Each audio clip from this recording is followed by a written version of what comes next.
Hello, I am Tato Cat and welcome to my channel. Today we are playing The Letter. Previously, after our little non-argument argument with Ashton, we called up Professor Andrew and got a library super special secret library pass to look at super special secret forbidden library archives. And then we found out some things about Lady Charlotte. Like, she wasn't just some heiress who killed herself. She apparently did stuff. And, yeah, that's where we left off. One of the things that she's doing. Alright, let's continue. Or maybe it's the shape of his eyes. Though I can't be too certain about that until I've gotten a better reference. Nevertheless, there is a resemblance to Luke. He looks eerily like...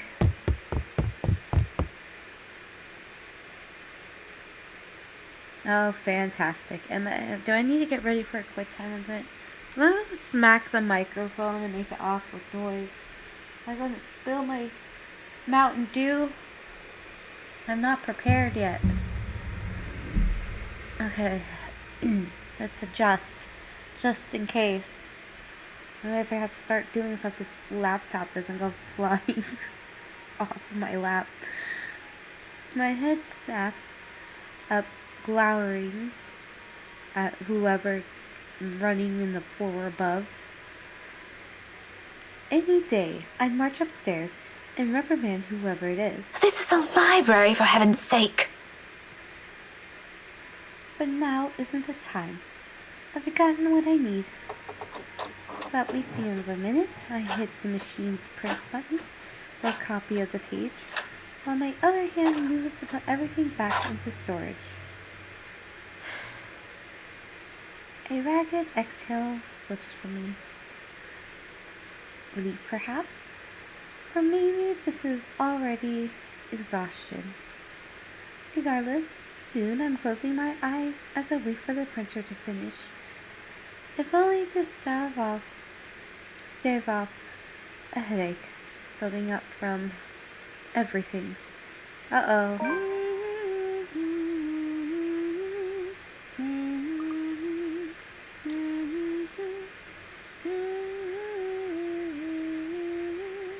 New journal entry. October 30. Oh, there's a November 1st too. I feel like I probably mentioned that before. Just now remembered it exists. I mean, it's right there, but didn't think I could actually click on it.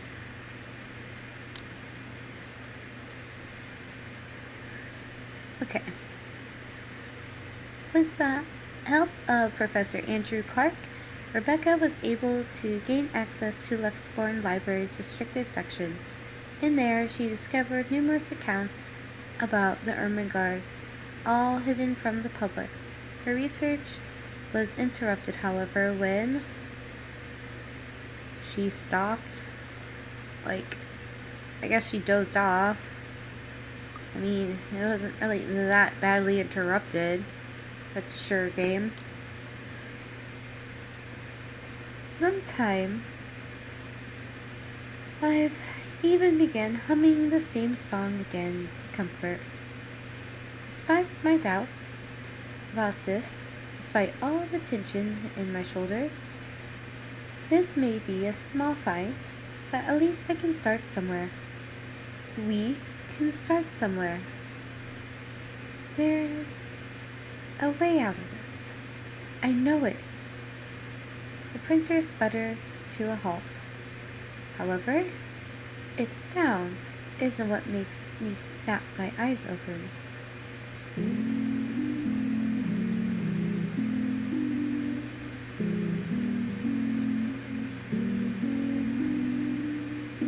I hate nursery rhymes. There's always something about them that kind of creeps me out.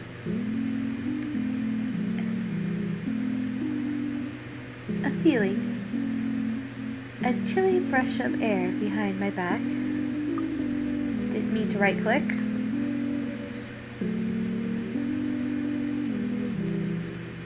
Brief enough for something sickening to suddenly lodge itself in my throat while I take in my surroundings. It's that suffocating sensation again, creeping to every part of me, crawling under my skin.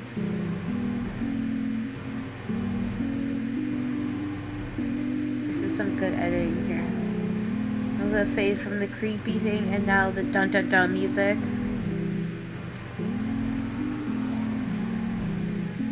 Draining me little by little of any strength. From that day in the mansion, from that brief moment at the school, without delay, I grab the papers and make a quick beeline for the door. At least, she's not like, I must be getting the flu again.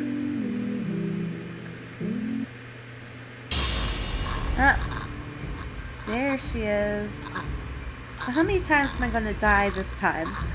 My whole body freezes. What are you doing, Miss Pink? Little girl. I hold my breath, not daring to make any noise. For a little while, the only sound of papers crumbling under my grasp fills the room. The excitement from earlier gone instantly, replaced by a cold, sleeping dread spreading throughout my limbs.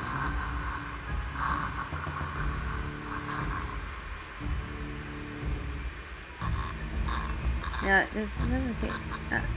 I did mean to right click, but that's not what I meant for it to do. I meant to do options. Do you see how low I have the background music?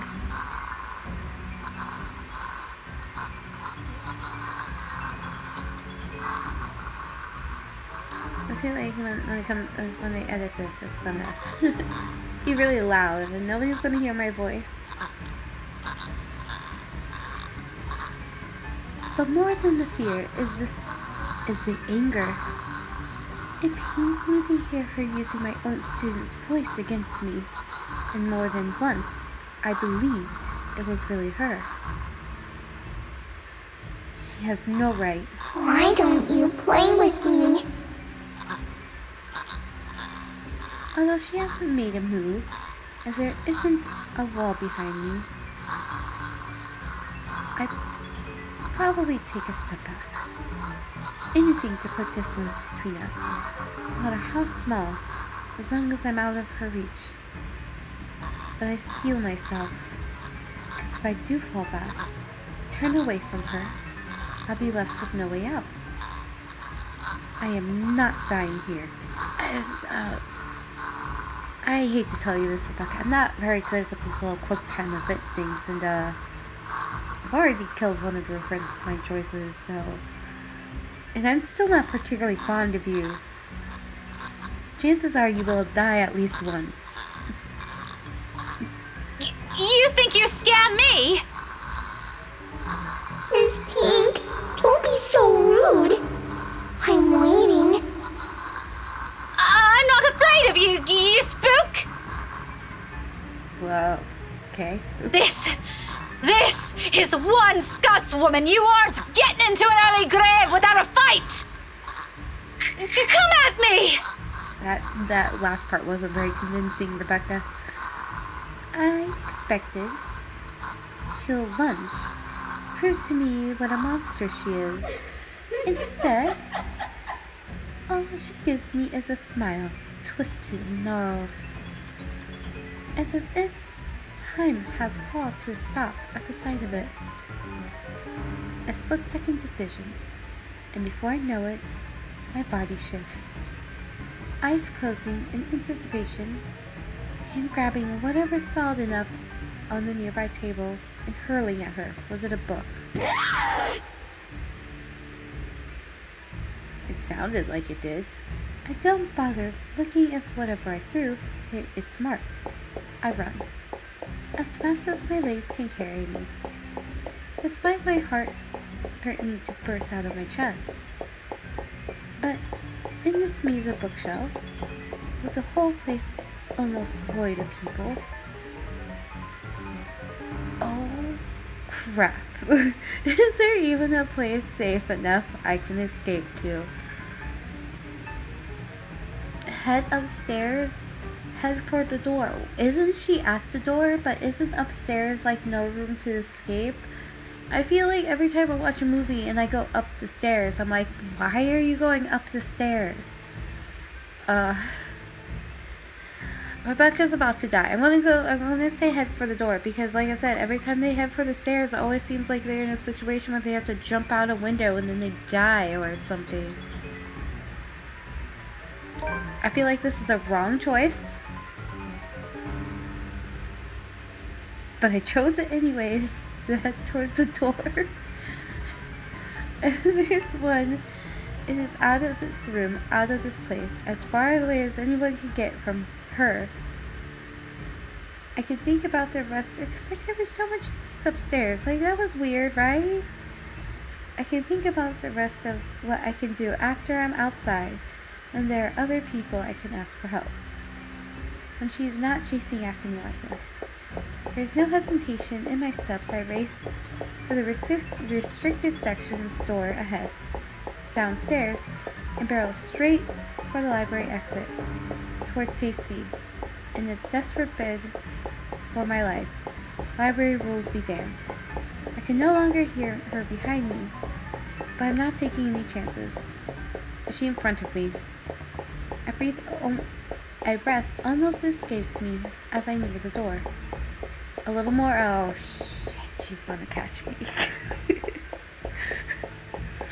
And out of nowhere, a library cart careens from a blind corner and slams into my side. My back hits the floor with a hard thud, impact completely knocking the breath out of me. The copper tang of blood gradually spreads over my tongue as I fight to get my bearings back. I force myself to move, even with the excruciating pain coursing through my limbs. Exit's almost there, if only I can. But there's no moments of respite. There she be. The next thing I know, there's a heavy weight atop me and cold digits slide around my neck. Can you stop wiggling? You're quite distracting, just saying. Like you're wiggling and I can see you wiggling. Tight like a vice, pressing, closing in, leaving me grasping for air. Through my blurred vision, I could only make out a hateful gleam. The spite in her eyes. How? Okay. As long as she looms over my body and her grip on my throat grows tighter, desperation kicks in. And I was like, why is she wiggling for so long? Nobody else finds this distracting? I find it. I know it's supposed to be scary and not distracting. My nails dig into her wrist as I struggle against her firm grip, trying to pry her fingers away. Let go! Let me go! Okay, keep the slider within the green bar by moving the mouse in the arrow's direction. Oh, okay, I was reading the directions. Too strong. Mommy is too strong. My lungs begin to ache, burning with the lack of air. The pain grows worse within every second. I writhe under her punishing grip. Somebody help me. Darkness starts to fill the edges of my vision, and soon the world fades. Game over. Continue. Okay, so I have to move the mouse in the direction of The arrow.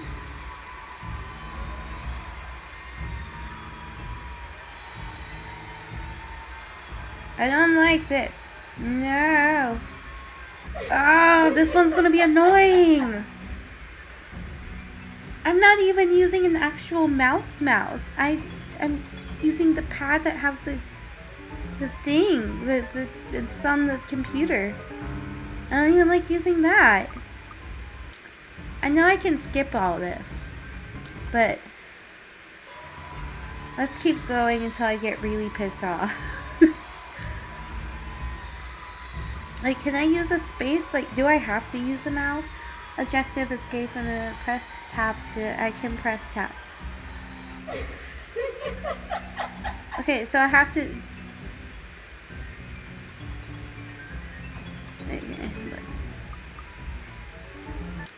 It'd be nice if they would let me pause it so I could think.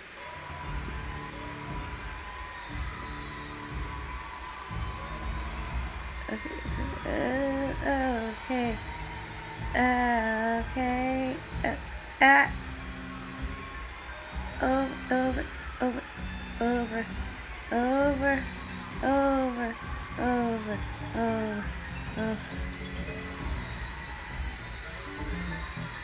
Ah! Hate this! Hate it so much!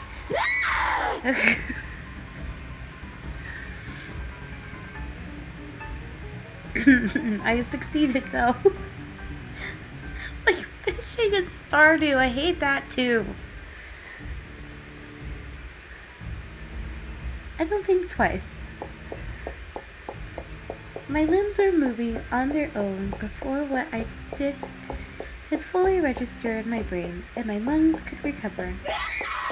Behind me, she lets out a cry, sharp, loud, and thunderous, against the empty wails of the library. For the fear her wails bring compares nothing to the relief washing over me when I finally make it out. Achievement unlocked. Quick escape. Yay! My knees buckle as soon as my feet hits the pavement, its surface cold and hard against my skin. I've only been in there for a few hours, about 1 or 2 probably. I don't know anymore. It feels like an eternity all the same. My breathing hasn't slowed down yet, and I don't expect it to after going through that.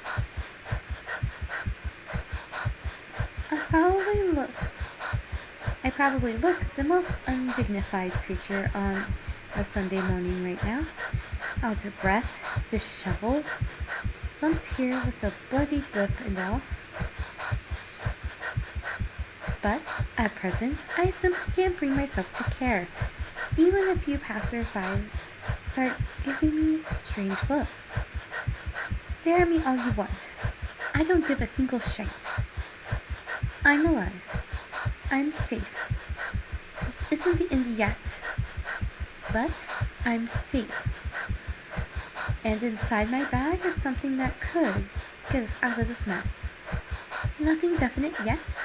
I don't want to get my hopes up, but it's still something. If Isabella is here, I'm sure she'll feel the same. She'll even be the first one to put her faith on it. Wherever this will lead us to is a victory on its own. Now all that's left is to find the others, the rest of us trapped in this bloody nightmare. Right on cue, as if an answer to my previous thought, my mobile phone lets out a beep. I pick it up, simply hoping it'll be one of them. Only it's a voicemail that greets me. From Ashton.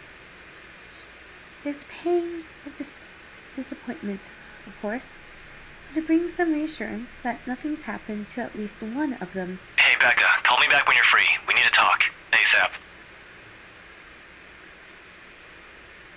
He ends it right there. The message, less than a minute long, curt and gives nothing away. I let it ease my worries regardless, and do as he asks, because this, too, is another triumph for us. One less thing to worry about. Journal updated timeline October 30th. ... Alright, let me read my journal. October 30th.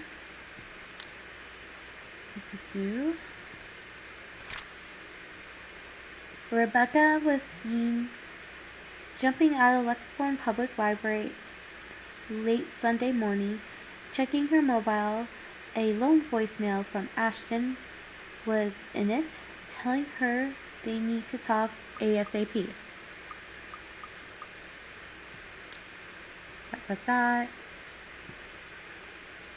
Ashton. God. Every time. Every time we're getting somewhere.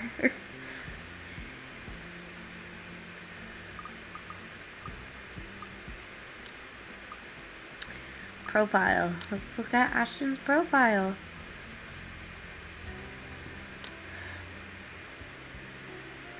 Ashton Ashfray. Birthday December 20th. Capricorn. 20 years old. 29 years old.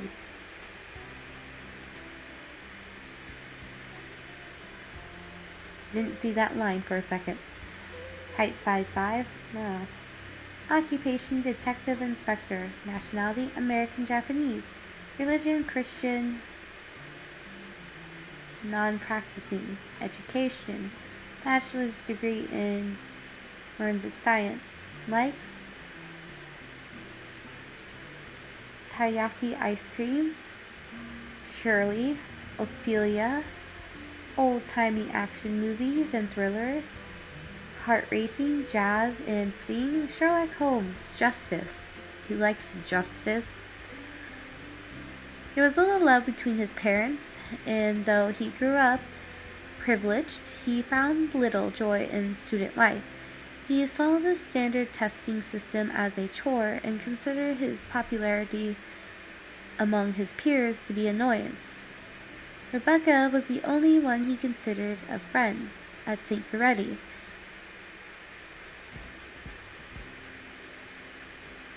And lost my train of thought.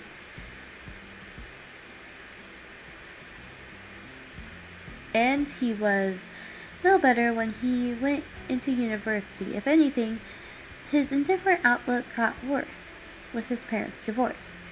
He initially took law, but was quickly disillusioned by how heavy-handed and abused the system was. Forensic science, on the other hand, became fascinating for him. He served every time as a police officer before he applied to join Lexington's Criminal Investigations Department. Early on, he was too eager to deal out justice, but his numerous years in service became quite the learning experience for him. Now, as a detective inspector, he's been assigned to his biggest case yet.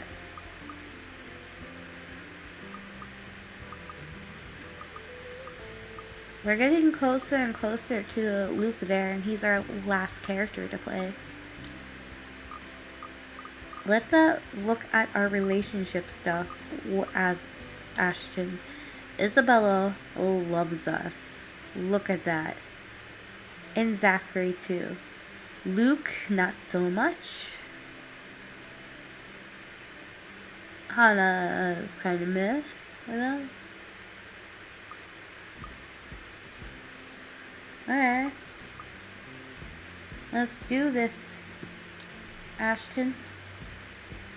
Parties have never been really my thing. They're always such a hassle and take so much time off my day. Prior plans and commitments canceled, all for the sake of playing along with others. Welcome everyone. Oh, we're starting at the party? Whoa. That's interesting. I hated them, even as a child. Please, make yourselves at home. But Mom often insisted. She'd slick my hair back, put me in one of those stuffy dinner jackets, and if there were any children around, urged me to make friends. Never mind how utterly loud or tedious it was. It was all for the sake of keeping up appearances. To some extent, lies have already surrounded me, long before I've chosen what I wanted to do with my life. Luckily, there were easy ways to turn everything out. And much to my mom's frustration, I always managed to sneak my CD player along. I kept to myself and to my music. Had my own little world. And just to let the record be known, I still don't like Rebecca even after playing her route. Until I learned to observe. It's a simple matter of awareness, really. And for someone with keen eyes, astute necktie or a simple flick of the wrist alone could tell volumes about a person. I still don't like parties, especially ones as big and fancy as a Wright's housewarming. However, when there's actual reason to go to them, I figure they're not too bad. Be careful with Shirley, alright? Besides, like it or not, it's all part of the job. I'm here on a mission. One that has the name Luke Wright plastered all over it. You'd think the man would want to remain inconspicuous after his name was linked to several high-profile crimes across Suxborn. Granted, most of it have gone cold over the years, having stagnated without any lead or evidence. That still doesn't make him any less suspect. Yet, here he is, throwing a party in his own backyard. Although, having observed the man this past year, I'm not even shocked. He craves it, the damn spotlight. Constantly yearns for the attention like a neglected puppy. It doesn't take a genius to figure out why he's nowhere to be found in his own party. But that's not the problem here. What pisses me off is how far his reach extends. How close he has crept into the lives of the people I care about. Again, like a stubborn itch you couldn't be rid of. First, Professor Clark. Then there's Isabella. I also spotted Z-Man here a while ago, and now there's also Rebecca. Apparently. Ashton? Becca, what are you doing here? I was invited. Really? I had no idea you were friends with the host. That explains things and makes this difficult all the same. As if getting a contact among the staff to sneak a name into the guest list isn't hard enough. The guy almost ditched me last night and might have placed another set back on my investigation if it wasn't for my generous tip. Then here comes Rebecca, another person to mind. Well, it's my parents, actually. But that's beside the point. What are you doing here? You hate parties. I still do. I'm just here on behalf of a friend. Well, this is an interesting place to start off Ashton's story. I thought we'd go all the way back to like when the house was getting bought and stuff, but not the party near the end where everything else ends for everyone else. But whatever, game. Alright, we'll see where Ashton takes us in the next episode. I'm TatoCat. If you have an alright like, comment, subscribe. Have a wonderful morning, evening, afternoon.